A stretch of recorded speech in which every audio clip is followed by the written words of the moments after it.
She was raped when she was 19. She sounded very compelling. Yeah. She was told it was at a Labour Party event. A Labour Party official said, "Cover it up." We have to hope now there is a mechanism in place where, if that sort of thing happens, they can go to somebody at Westminster. Well, they should. Or just go to the police. Go to the police. Yeah. Absolutely. And I think this case, it feels like she wasn't supported to do that.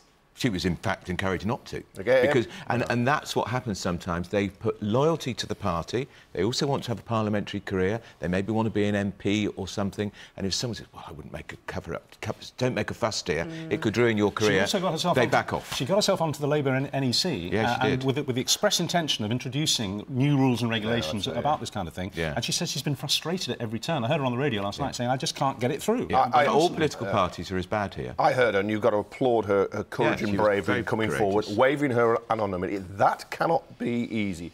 But 6 years ago, she says this dreadful event happens. 2 years later, she tells an official, she says that official discourages her from going to the police. Look, if somebody is saying they've been raped, they need support and the police.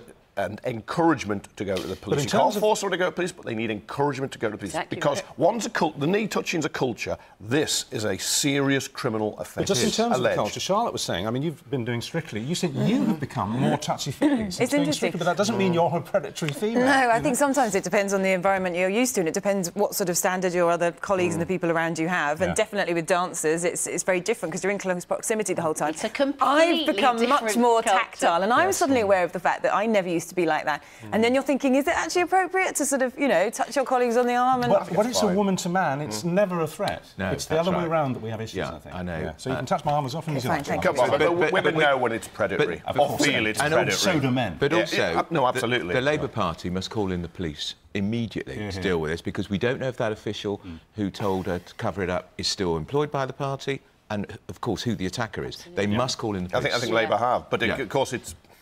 she's got to want to speak to the police. Yeah. They've got to encourage her. It's a duty. We've been saying all week, we would not be having this conversation. The police would not have been called in by Labour had it not been for Harvey Weinstein. You know? Absolutely That's what's changed everything. Yeah. Kevin, Andrew, thanks very much indeed.